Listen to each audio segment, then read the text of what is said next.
ॐ अज्ञानतिमिरान्धस्य ज्ञानञ्जनशलाकया चक्षुरुन्मिलितं येन तस्मै श्रीगुरुवे नमः। ॐ नमो भगवते वासुदेवाय। ॐ नमो भगवते वासुदेवाय। ॐ नमो भगवते वासुदेवाय। तो हम करेंगे श्रीमद् भागवतम। हमने 10वां अध्याय समाप्त किया है, तीसरे कैंटो का। तो इसका हम समरी पढ़ना शुरू करते हैं। ओम नमो भगवते वासुदेवाय। ओम नमो भगवते वासुदेवाय। ओम नमो भगवते वासुदेवाय। तो तीसरा कैंटो 10वां अध्याय, उसकी समरी, इसका शीर्षक था डिवीजन ऑफ द क्रिएशन। तो इस चैप्टर के प्रारंभ में विदुर प्रश्न से इस चैप्टर का प्रारंभ करते हैं। जैसे हम सुनते हैं कि श्रीमद् भागवतम प्रश्नों का उत्तर ही है, उसी प्रकार से गीता प्रश्नों का उत्तर है। तो प्रश्न उत्तर बड़े इम्पोर्टेंट है। ज्ञान में, किसी भी ज्ञान में प्रश्न उत्तर बड़े इम्पोर्टेंट होते हैं। प्रश्न दिमाग में आते हैं जब हम चीज़ को समझने का प्रयास करते हैं, और ख़ास तौर पे जब उसको इम्प्लीमेंट करने का प्रयास करते हैं तो बहुत सारे प्रश्न हमारे दिमाग में आते हैं। तो यहाँ पर विदुर पूछते हैं कि मैत्रेय ऋषि से कि कैसे ब्रह्मा जी ने संसार में अलग अलग लोगों को बनाया, कैसे ये अलग अलग शरीर बनाए, क्या इस सब ये कैसे किया, इस डाउट को क्लियर कीजिए। मैत्रेय ऋषि जो है प्रश्न सुनकर उसको रिप्लाई करने का प्रयास करते हैं, शुरू करते हैं। तो मैत्रेय ऋषि के आंसर जो हैं 4 से 9वें श्लोक में वो बताते हैं कि ब्रह्मा जी ने किस प्रकार से 14 प्लैनेटरी सिस्टम, 14 अलग अलग लोक बनाए एक तरह से एक ही ब्रह्मांड के अंदर। तो ब्रह्मांड असंख्य है, ये आपको समझना पड़ेगा सबसे पहले। हर ब्रह्मांड के अंदर अलग अलग ब्रह्मा है, हर ब्रह्मांड के अंदर अलग अलग शिव हैं, और अलग अलग नारायण हैं, जिसको हम नारायण भी कह देते हैं, गर्भोदकसाई विष्णु इत्यादि, या क्षीरोदकसाई विष्णु। तो हर ब्रह्मांड में अलग अलग हैं, ये उस ब्रह्मांड के कार्यों को संभालते हैं। ये सुप्रीम, जिसको हम कहते हैं ना, ये 3 उनकी त्रिमूर्ति सुनते हैं ना, त्रिमूर्ति, ये 3 बड़े मुख्य लीडर हैं उस ब्रह्मांड के, और इनके नीचे फिर देवी देवता आते हैं। तो हम अभी एक ब्रह्मांड की बात कर रहे हैं, एक ब्रह्मा की बात कर रहे हैं। तो एक ब्रह्मा कैसे ये 14 अलग अलग प्लैनेट्स को बनाते हैं। तो बताते हैं, सबसे पहले ब्रह्मा जी ने, हमने सुना था किस प्रकार से ब्रह्मा जी भगवान की तपस्या करते हैं। 100 साल तक तपस्या करके भगवान उनके हृदय में प्रकाशित करते हैं ज्ञान को, उनको भगवान अपना धाम दिखाते हैं। धाम को देखकर भगवान के ज्ञान प्राप्त करके ब्रह्मा जी को समझ में आता है कि मुझे करना क्या है। तो उसके बाद वो देखते हैं कि वो जिस कमल पर बैठे हैं, उस कमल में ज़बरदस्त आंधी तूफान आ रहा है, हिल रहा है, डुल रहा है, बहुत तेज़ी से हवा आ रही है। तो उसको स्टेबल बनाने के लिए उसको स्टेबल बनाते हैं, उस जल को पीते हैं इत्यादि, उस हवा को पीते हैं, और उसके बाद वो आगे का क्रिएशन का प्रोसेस चालू करते हैं। वो भगवान से ज्ञान को लेते हैं और उस ज्ञान को अप्लाई करना चाहते हैं भगवान की प्रसन्नता के लिए। हमने सुना इससे पिछले चैप्टर में ब्रह्मा जी बहुत सारी प्रेयर करते हैं कि भगवान आपने मुझे शक्ति दे दिया, आपने मुझे ज्ञान दे दिया, लेकिन कहीं मैं अहंकार में ना जाऊँ। भगवान उसको आशीर्वाद देते हैं। और अब ब्रह्मा जी क्या देखते हैं कि ये जो लोटस है जिसके ऊपर वो बैठे हैं, वो सारे के सारे जगह, जहाँ जगह आप देख रहे हैं वो हर जगह फैला हुआ है, हर जगह फैला हुआ है। अब वो सोचते हैं कि मुझे कुछ करना पड़ेगा, आगे क्रिएशन करनी पड़ेगी।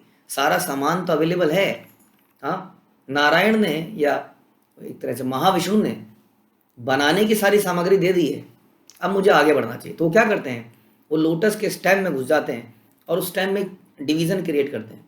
तो सबसे पहले वो पूरे चीज़ों को 3 चीज़ों में डिवाइड कर देते हैं, ऊपर के प्लैनेट, बीच के प्लैनेट और नीचे के प्लैनेट। अभी सब जगह अलग अलग तरह के लोग रहते हैं ग्रॉस लेवल पे। जैसे हम अगर बोलें कि यूरोप, एशिया, अब एशिया के अंदर फर्दर डिवीज़न है, यूरोप के अंदर बहुत सारी कंट्रीज़ हैं, है ना। तो हम कहते हैं इस तरह अमेरिकाज, तो इस तरह से अलग अलग मोटे मोटी डिवीज़न बनाई।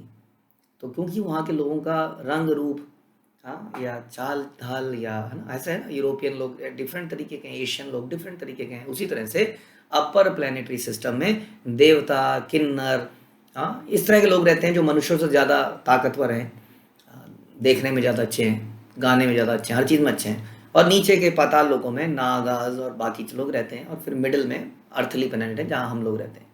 तो ये मोटी मोटी डिवीज़न बनाई, और इस डिवीज़न के बाद 14 फर्दर डिवीज़न बताए। जैसे मतलब एशिया के अंदर फर्दर है, इंडिया है, पाकिस्तान है, जो भी है। तो इस प्रकार से अलग अलग उन्होंने 14 बनाए।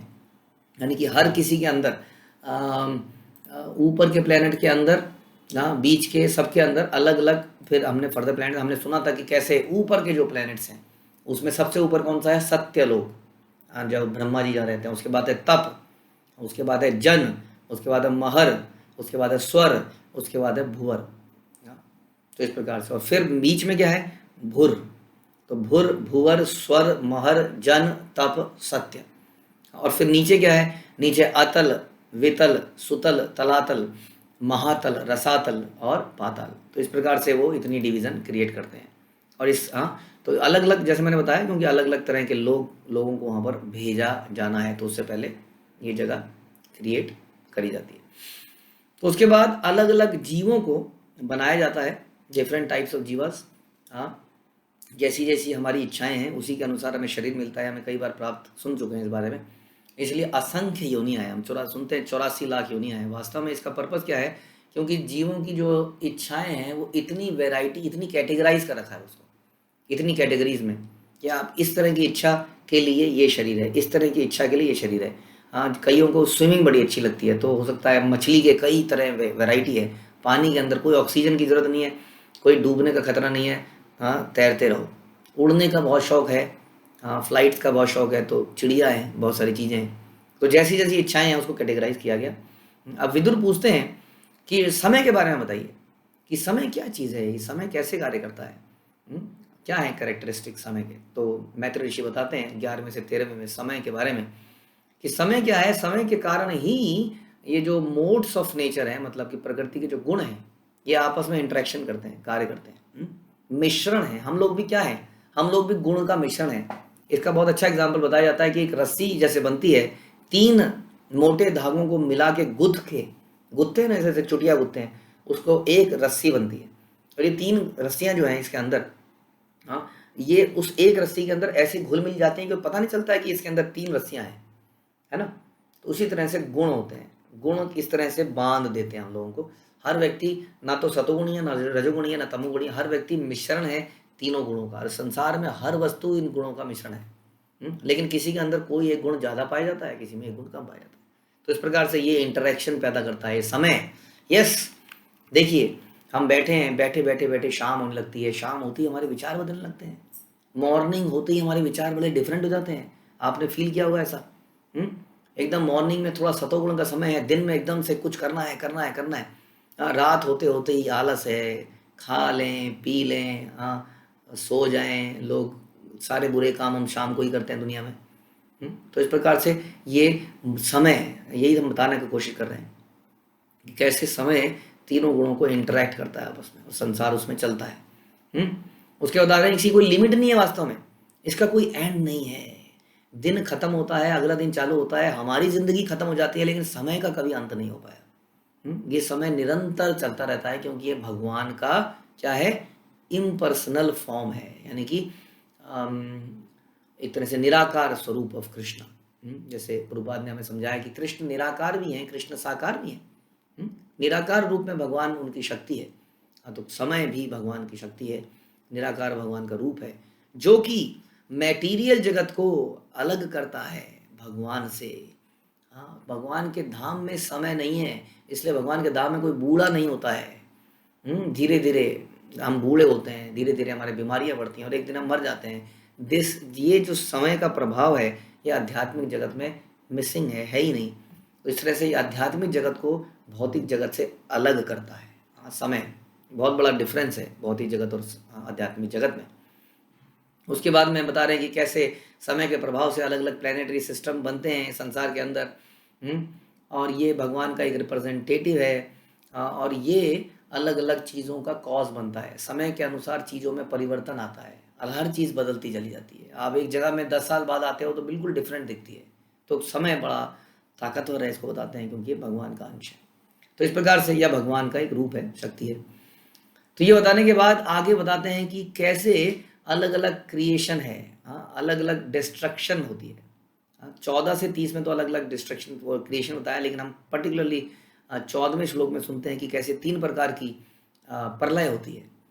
एक प्रलय होती है इटर्नल टाइम की वजह से, जहाँ पर सारे के सारे ब्रह्मांड समाप्त हो जाते हैं। हमने सुना था आज हम सुन रहे थे कि हम एक ब्रह्मांड की चर्चा कर रहे हैं। एक ब्रह्मांड में प्रलय आती है, लेकिन एक ऐसा समय आता है जब सारे के सारे ब्रह्मांडों में समाप्त हो जाते हैं। तो पहले अगर एक से चले, एक ब्रह्मांड से, तो एक ब्रह्मांड में ब्रह्मा जी की जब रात्रि होती है तो प्रलय आ जाती है, और उस प्रलय के जल में एक पर्टिकुलर महर लोक के नीचे के, आप समझ लीजिए जितने भी लोग हैं वो जलाप्लित हो जाते हैं, सब डूब जाते हैं, और ऊपर के लोग बचे रहते हैं। और फिर ब्रह्मा जी अगले दिन उठते हैं और जो भी क्रिएशन होती है, ऐसा हम सुनते हैं। और फिर एक पर्टिकुलर समय आने पर ब्रह्मा सारा का सारा, ब्रह्मा जी की आयु समाप्त हो जाती है और वो ब्रह्मांड समाप्त हो जाता है। और एक ऐसा समय आता है कि सारे ब्रह्मांड समाप्त हो जाते हैं, जब महाविष्णु सारे ब्रह्मांडों को अपनी श्वास से अपने भीतर खींच लेते हैं, तो सारे खेल खत्म, है ना, चलो जी खेल खत्म, घर घर चलो अपने। उसके बाद भगवान फिर से अपनी श्वास को जब छोड़ते हैं तो फिर से ब्रह्मांड आ जाते हैं, फिर उसके अंदर ब्रह्मा आते हैं, फिर उसके अंदर क्रिएशन होती है, वगैरह वगैरह वगैरह। तो इस तरह से अलग अलग डिस्ट्रक्शन है, कभी ब्रह्मांड की लोकल, कभी पूरा ब्रह्मांड, कभी सारे ब्रह्मांड। और एक तरह की डिस्ट्रक्शन हमारी मृत्यु भी है, हम अपने कर्मों के कारण मृत्यु को प्राप्त करते हैं, वो भी एक प्रकार की प्रलय है। तो ये बताया। उसके बाद में 15 से 17वें श्लोक में हम सुनते हैं कि कैसे अलग अलग तरह की क्रिएशन है, 6 टाइप ऑफ प्राइमरी क्रिएशन। पहले महत तत्व बनाते हैं। महत तत्व क्या है? सारे मटेरियल का एक मिश्रण है। इसमें मटेरियल को अलग अलग नहीं किया गया है, एक ही जगह पर रख दिया गया है। अब उसको अलग अलग करना ज़रूरी है, अलग अलग मात्रा में उसको मिलाने की आवश्यकता है। तो पूरा का पूरा कह दीजिए आप, माल को, पूरे पूरे माल को एक जगह भर दिया गया है। हाँ, महत तत्व गोला बना दिया गया उसका एक। तो उसके बाद में अहंकार आता है, फॉल्स ईगो, जो कि ये है कि हम ये शरीर हैं। यहीं से क्रिएशन स्टार्ट होती है एक तरह से, क्योंकि जब तक ये फॉल्स ईगो नहीं होगी तब तक कुछ यहाँ पे चल ही नहीं पाएगा। हर व्यक्ति का अगर ये इल्यूजन समाप्त हो जाए कि वो कृष्ण का अंश है, ये सच्चाई है, और मैं ये शरीर हूँ, ये झूठ है, इसके ये अगर ना हो तो आगे कुछ चले ही ना। क्योंकि हम ये भूल जाते हैं कि हम कृष्ण के अंश हैं, हम इस संसार को भोगने का प्रयास करते हैं। तो अहंकार, फॉल्स ईगो बड़ा महत्वपूर्ण है, क्योंकि इसी के होने से हम इंजॉय कर सकते हैं। यदि हमारी फॉल्स ईगो समझ जाती है तो संसार में इंजॉय नहीं कर पाएंगे, और हमारे अंदर इच्छाएं छुपी हुई हैं। जैसे भूत है, भूत इच्छा पूरी करना चाहता है लेकिन शरीर नहीं है। हाँ, इसलिए ज़रूरी है कि हमारे अंदर अहंकार है, क्योंकि हम भोगना चाहते हैं। हम जब भोगने की इच्छा को समाप्त करते जाते हैं, इंजॉयमेंट टेंडेंसी को, धीरे धीरे ये अहंकार समाप्त होता है। फिर तन मात्रा, तो पहला था महत्त्व, फिर था फॉल्स ईगो, फिर है तन मात्र, सेंस ऑब्जेक्ट्स। आपने सुना है कि आँखें, ज्ञानेंद्रियाँ, आपने सुना होगा, आँखें, जीभ है, ये त्वचा है, ये कान है, ये नाक है, ये होती हैं सेंस, सेंसेस हमारी। और इन सेंस के कुछ ऑब्जेक्ट्स होते हैं जिनके जो इस सेंस से वो कार्य करते हैं। जैसे नाक सूंघती है तो सुगंध क्या है? ऑब्जेक्ट है। इस प्रकार से स्पर्श क्या है? स्पर्श, स्किन जो है स्पर्श करती है, तो स्पर्श क्या है? ऑब्जेक्ट है, विषय है। विषय कहते हैं ना, विषयों से दूर रहो, तो वो यही है। तो ये जो इंद्रियां हैं, दृश्य आँखों का विषय है, इसको तन मात्र कहते हैं। बार बार ये वर्ड आएगा, आप सुन लीजिए, तन मात्र। तो ये सेंस ऑब्जेक्ट बनते हैं, इन सेंस ऑब्जेक्ट्स में ही व्यक्ति घूमता रहता है। और फिर उसके ऊपर होती है हमारी इंद्रियां, सेंसेस, जो इन सेंस ऑब्जेक्ट्स को भोगने का प्रयास करती हैं। ये हो तो महत्ता, तो फिर से फॉल्स ईगो दूसरा, तन मात्र ऑब्जेक्ट्स, और फिर सेंसेस इंद्रियां, और फिर देवता, जो इन अलग अलग इंद्रियों के अधिष्ठाता हैं। आँखों के अधिष्ठाता सूर्य देव, इस प्रकार से अलग अलग इंद्रियों के कुछ हेड हैं जो नियंत्रण करते हैं इंद्रियों को। और फिर तमस, इग्नोरेंस, जो कि अविद्या है बेसिकली, जो कि हमेशा उसको भुलाए रखती है। अविद्या, अगर उसके अंदर विद्या आ जाए, जो कि भगवान समय समय पर देते हैं शास्त्रों के माध्यम से, गुरु के माध्यम से, तो उस विद्या के माध्यम से वो फॉल्स ईगो को समाप्त कर सकता है। ठीक है, तो ये 6 मुख्य चीज़ें बताई। महत तत्व, अहंकार, तन मात्र यानी कि सेंस ऑब्जेक्ट्स, इंद्रियां यानी कि सेंसेस, डेमीगॉड्स देवता, और इग्नोरेंस तमस। हाँ, तो ये हमने 6 प्रकार की मुख्य प्राइमरी क्रिएशन। हाँ, उसके बाद अब आगे आएगा 4 टाइप्स ऑफ सेकेंडरी क्रिएशन। अब इसके बाद सेकेंडरी क्रिएशन की बात है, मुख्य क्रिएशन हो गई है, अब आती है सेकेंडरी क्रिएशन, जिसको हम अगले प्रवचन में सुनेंगे। हरे कृष्णा। श्रील प्रभुपाद की जय। ग्रंथराज श्रीमद् भागवतम की जय।